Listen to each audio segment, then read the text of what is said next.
Police महानिरीक्षक, उप महानिरीक्षक एवं अन्य रैंक के तमाम पुलिस पदाधिकारियों, पुलिस कर्मियों और उपस्थित सभी विशेषजनों का हार्दिक स्वागत। आज विदाई की एक मार्मिक बेला है और इस मार्मिक बेला में ही हम सब उपस्थित हुए हैं। जैसा कि हम सभी जानते हैं, अपने पुलिस सेवा के 35 वर्षों के लंबे कार्यकाल के बाद पुलिस महानिरीक्षक यह साँझ उषा का आंगन, आलिंगन मिलन विरह का चिरहास अश्रुमय आनंद। रे इस मानव जीवन का ये पंत ने भी लिखा। मिलन, परिचय, स्नेह, पुनः वेला, विदा की। अब ये जीवन का क्रम है। हम जितने लोग भी हैं इस सेवा में, सब इसी तरह एक दिन सेवानिवृत्त होकर चले जाएंगे। ये महत्वपूर्ण नहीं है। महत्वपूर्ण ये है कि जाने वाला अपनी कौन सी पहचान छोड़ करके जाता है अपने लोगों के बीच, अपने विभाग के कर्मियों के बीच क्या छाप छोड़ करके जाता है। ये बहुत महत्वपूर्ण है। इस दृष्टि से हम समीक्षा करें तो जितेंद्र ने जो भी कहा वो बहुत कम था। आपने ये भी देखा होगा कि उनके एक एक शब्द उनके हृदय से निकल रहे थे। उनका मन भरा हुआ था और ये होता है, ये बहुत स्वाभाविक है, क्योंकि श्री कृष्ण स्वरूप द्विवेदी का चरित्र, उनका स्वभाव, उनका व्यक्तित्व इतना आकर्षक है। कोई भी आदमी जो नजदीक से उनके साथ, उनके संपर्क में रहेगा, उनको जानेगा, उसका मुग्ध हो जाना बहुत स्वाभाविक है। दिल लूट लेने वाले अधिकारी। और हमारे पिताजी बहुत कम पढ़े लिखे आदमी थे और एक बात कहते थे, बेटा बड़ा आदमी वो होता है जिसके सामने छोटा से छोटा पदाधिकारी या छोटा से छोटा व्यक्ति भी आए, उसको उसके छोटेपन का एहसास ना होने दे। अगर अपने से छोटे आदमी को उसकी छुटाई का एहसास आपने करा दिया तो फिर आपके अंदर कोई बड़प्पन नहीं, कोई बड़प्पन नहीं। तो इनके व्यक्तित्व का सबसे बड़ा जो पहलू ये था कि अपने छोटे को भी उसकी छोटाई का एहसास नहीं होने देते। हम तो हर 15 दिन में सर से एक बार लड़ाई करते थे और इतना प्यार से फिर हमको जैसे रूठे हुए बच्चे को मनाया जाता है उस तरह से हमको समझा करके मना लेते थे। हमारा झगड़ालू स्वभाव है, थोड़ा झगड़ने का स्वभाव है, फिर अगले महीने इनसे लड़ाई करते थे। इतने उदार हैं, इतने कृपालु हैं, इतने सहृदय हैं कि बिहार पुलिस का ये सौभाग्य था कि ऐसा नेता, ऐसा परिवार का मुखिया हम लोगों को काम करने के साथ मिला। बहुत कुछ सीखा इनसे हम लोगों ने। तो और मैं भी यही सोचता हूं कि ये जीवन में क्या है। कौन कहता है कि दुनिया सत्य है, सपना नहीं है, जबकि अपना श्वास भी अपना नहीं है। जिसके अंदर गहराई नहीं होगी उसको अपने पद का अभिमान हो जाता है, उसको अपने ऐश्वर्य का अभिमान हो जाता है। लेकिन जिसके अंदर गहराई होगी उसकी सहजता बनी रहती। तो जब सहजता अंदर से रहेगी तो मुखिया के रूप में आप अपने परिवार के लोगों के बीच सकारात्मक ऊर्जा का संचरण करेंगे। जब सकारात्मक ऊर्जा का आप संचरण करेंगे तो छोटा से छोटा पदाधिकारी भी और छोटा से छोटा कर्मी भी अच्छा से अच्छा काम करने के लिए अपनी जान की बाजी लगा देगा आपके एक इशारे।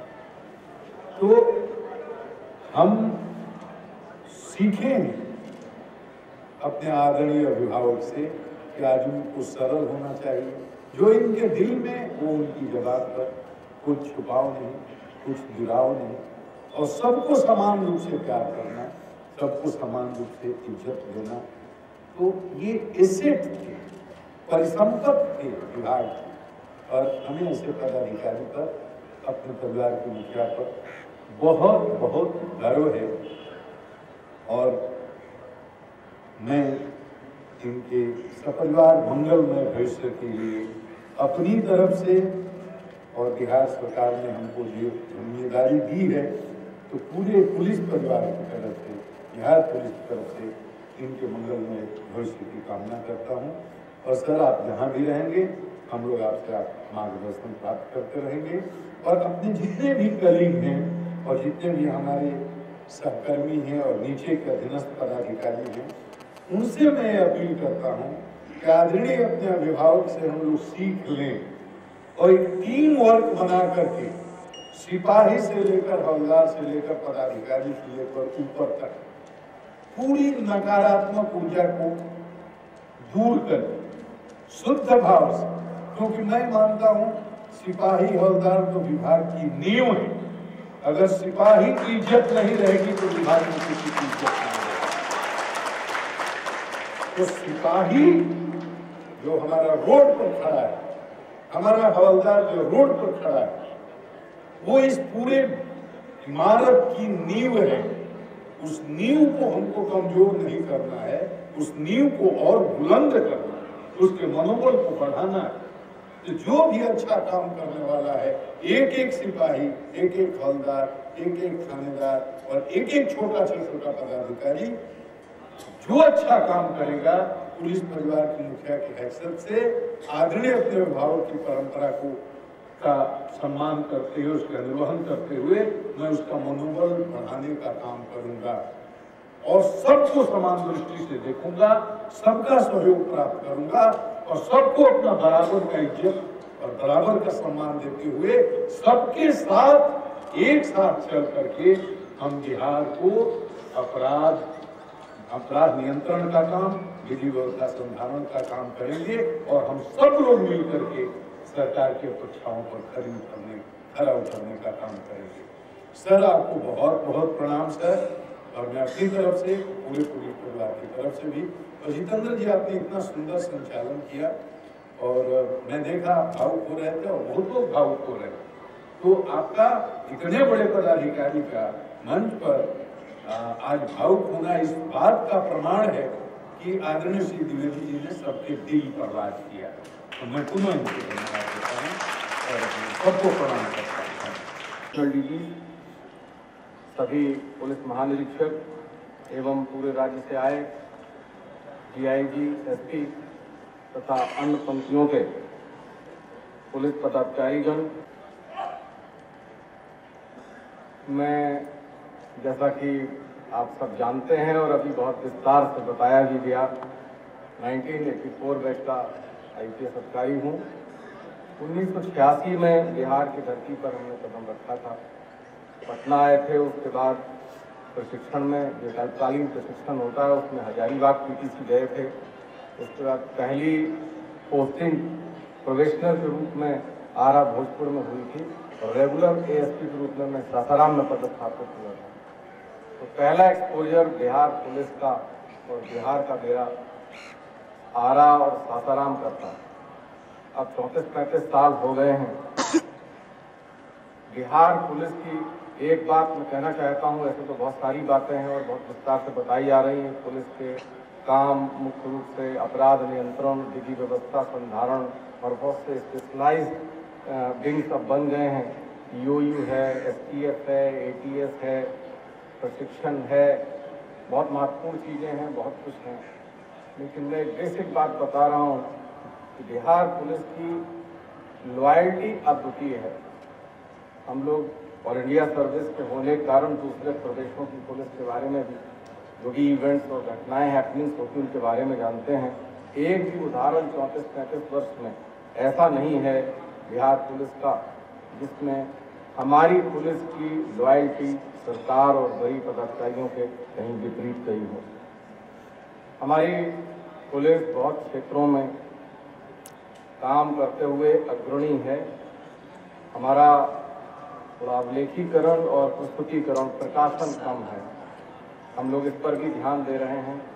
11 महीने के मैंने अपने कार्यकाल में बहुत शुरू में ही कुछ योजनाएं बनाई थी जिन कामों को हमको करना था।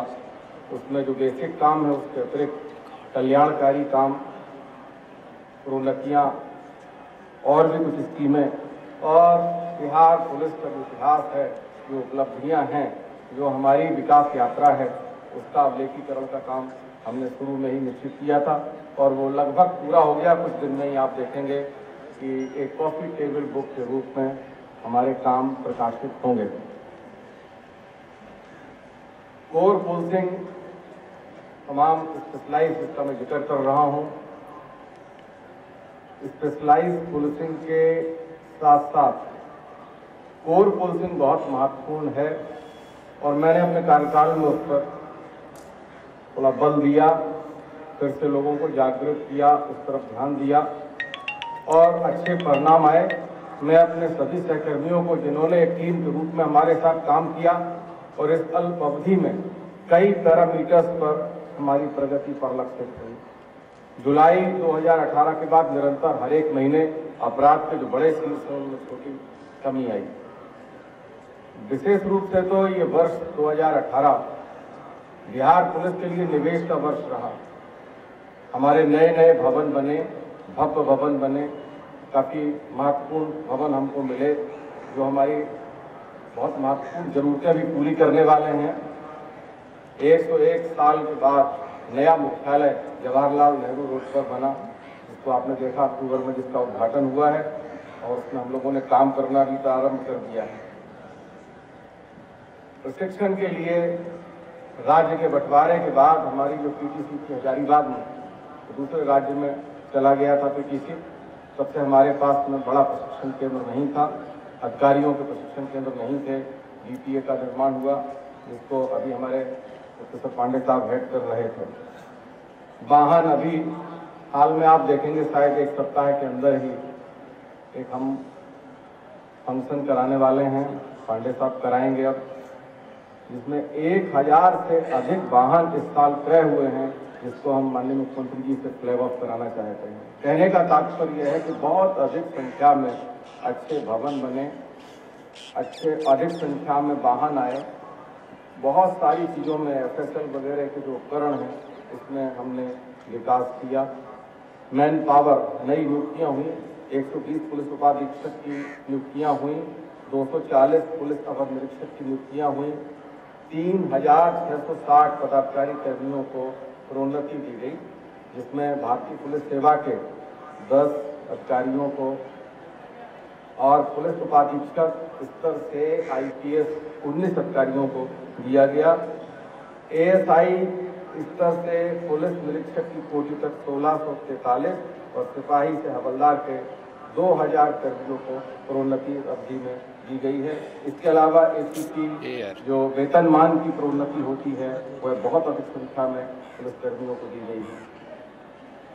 पुलिस का काम सबके इस तरह से विभाग सरकार के बहुत सारे होते हैं, कोई बिजली विभाग है, कोई पानी विभाग है, रोड डिपार्टमेंट है, बिल्डिंग है, तो वो अपने अपने जैसे उनके नाम है उनसे पता चल जाता, अलग अलग विषयों में डील करते हैं।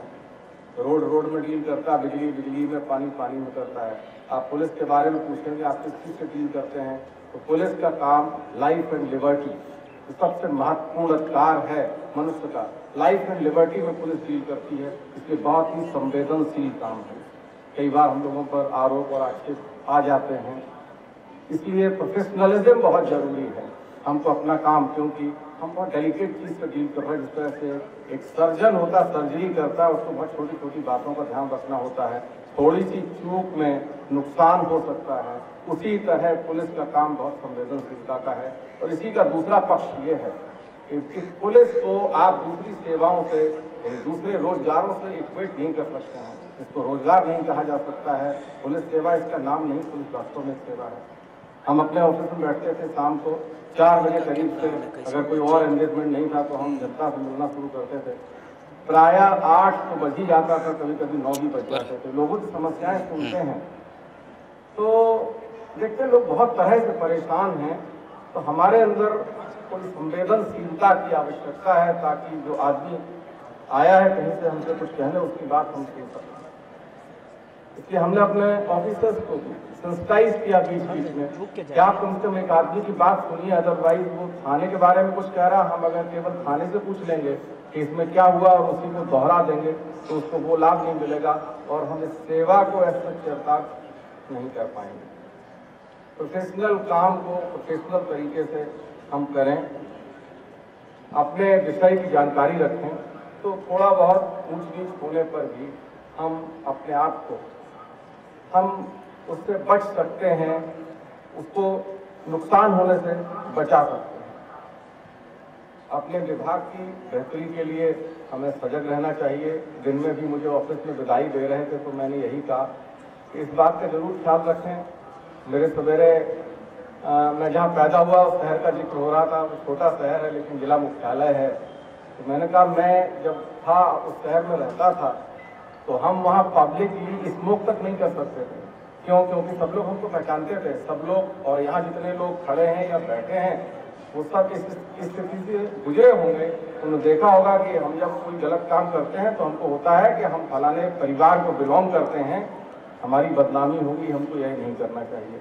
ये मैं हर एक पुलिसमैन को कहता हूँ कि आप जब पुलिस हो गए हैं तो आप ऑलवेज पुलिस हैं। आपकी पोस्टिंग कहीं भी है, आप किसी भी रैंक में हैं, लेकिन आप पब्लिक लाइफ में हैं और आप सबसे अधिक कॉन्स्पिक्यूअस हैं।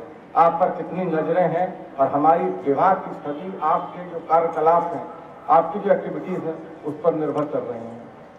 इसलिए जिस तरह आप अपने परिवार की इज्जत बचाते हैं, कोई छोटा काम नहीं करते, उससे बचते हैं, उसी तरह आपके अंदर फीलिंग होनी चाहिए कि हम पुलिस को बिलोंग करते हैं और हम कोई ऐसा काम नहीं करें जिससे पुलिस विभाग की छवि खराब हो।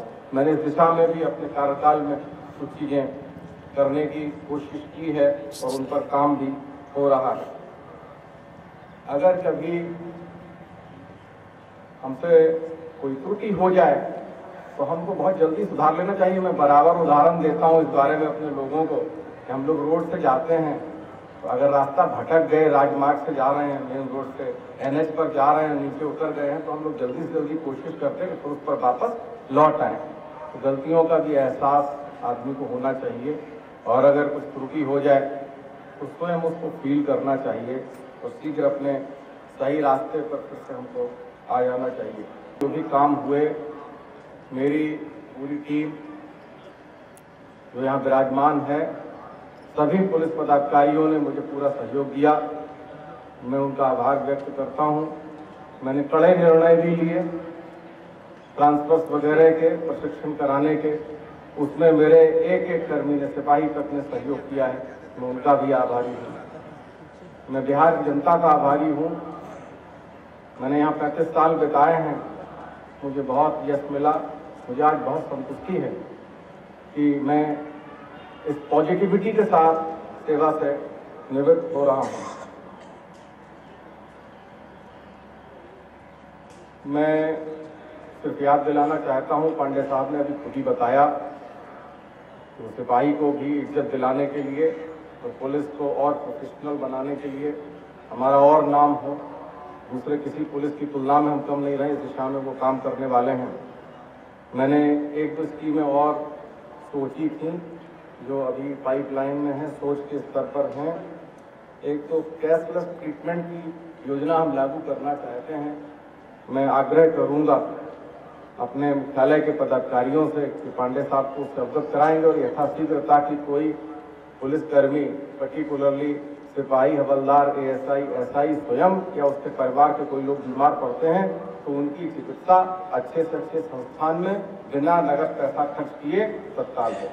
यह एक कैशलेस ट्रीटमेंट की स्कीम हम लाना चाहते हैं। हमारे पास में AF एक फंड होता है, उसको अभी हम दूसरे ढंग से देते हैं, अभी हम उनको सहायता के रूप में देते हैं, बहुत सारे सर्टिफिकेट्स लाते हैं, उसको जस्टिफाई करते हैं, तो उसमें लिमिट्स भी हैं, कितना मिलेगा कितना नहीं मिलेगा।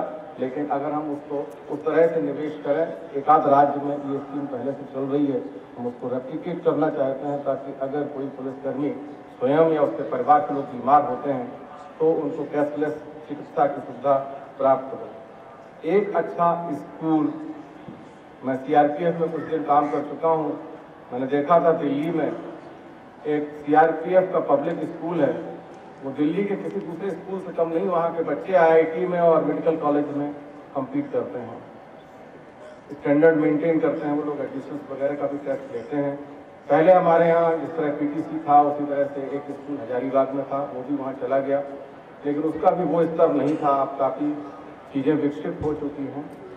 हम चाहते हैं कि एक स्कूल भी इस तरह का बनना चाहिए, जिसमें हमारे जो पुलिसकर्मी घर से दूर रह करके बच्चों को सही शिक्षा नहीं ले पाते हैं, उनके बच्चों को सही शिक्षा का और अच्छी शिक्षा का अवसर प्राप्त हो। कई राज्यों में एक रक्षा शक्ति यूनिवर्सिटी बनी है, हमने उसका भी यहाँ प्रारूप बायोलॉज बनवाया है और वह भी थोड़े ही दिन में सरकार में जाएगा। और जो पुलिस विषय हैं उन पर पढ़ाई कराना चाहते हैं। ये कुछ और विषय थे जिन पर एक बात मैं और बताना चाहता हूँ। इस दौरान हम लोगों ने जो भी काम किया उसमें काफ़ी पैसा भी इन्वॉल्व था। सारे काम में तो पैसा ही लगता है, लेकिन हम जब भी कोई प्रस्ताव लेकर सरकार के पास गए तो सरकार ने बहुत उदारता से सहर्ष हमको पैसा और वो स्कीम स्वीकृत करी। कभी कोई, जबकि बाहर में आउटसाइड इम्प्रेशन ये होता है कि काम सरकार में अटक जाते हैं, लोग करना चाहते हैं लेकिन कर नहीं पा रहे हैं। मैं देखता हूँ इस मामले में हमारी सरकार ने अलग तरह का सहयोग और समर्थन हमारा किया। हम पीछे रह गए कोई योजना सुझाने में, कोई विचार बताने में, कोई प्रोजेक्ट ले जाने में, लेकिन सरकार की तरफ से कभी कोई कोताही नहीं हुई। ये एक तरह का रहस्य है जो मैं उद्घाटित कर रहा हूँ। मैं अधिक न बोलते हुए अपने सभी पदाधिकारियों को, अपनी टीम को, अपने सहकर्मियों को, बिहार की जनता को, अपने मीडिया कर्मियों को जो हमारे अस्तूत हैं, उनको हमारा समर्थन करने के लिए, हमारी सफलताओं को प्रकाशित करने के लिए, हमारा मनोबल बढ़ाने के लिए मैं उनका आभार व्यक्त करता हूँ, धन्यवाद देता हूँ। आज के प्रत्येक ओहदेदार और एक एक सिपाही को जिन्होंने ये शानदार परेड यहाँ पर प्रदर्शित की, और मैं उन अधिकारियों को भी धन्यवाद देना चाहता हूँ जिन्होंने इस परेड का आयोजन किया है। इन्हीं शब्दों के साथ मैं आपको पुनः एक बार धन्यवाद देता हूँ और आपका आभार व्यक्त करता हूँ। Thank you.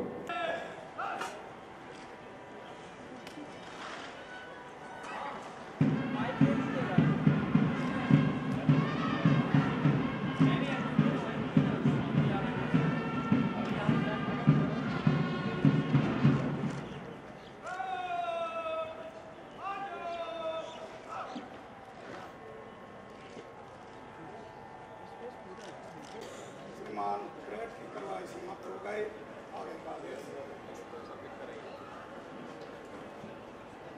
पुलिस महानिदेशक द्वारा जैसा कि आदेश दिया गया, परेड कमांडर वापस जाते हैं और इसके साथ ही आज का कार्यक्रम हमारा समाप्त होता है। मैं सभी उपस्थित अतिथि लेडी वाइस को आमंत्रित करता हूँ धन्यवाद।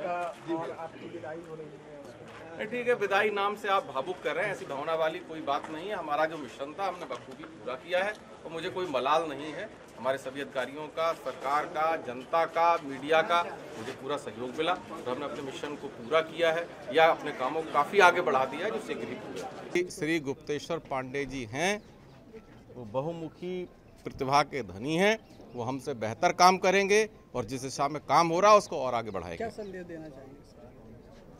आगे बढ़ाएंगे इस काम को, वो बिहार को और अच्छे ढंग से अपराध नियंत्रित करेंगे, विधि व्यवस्था संधारित करेंगे, पुलिस कर्मियों के कल्याण के लिए काम करेंगे और जनता उनके आने से और अच्छा महसूस करेगी। Thank you.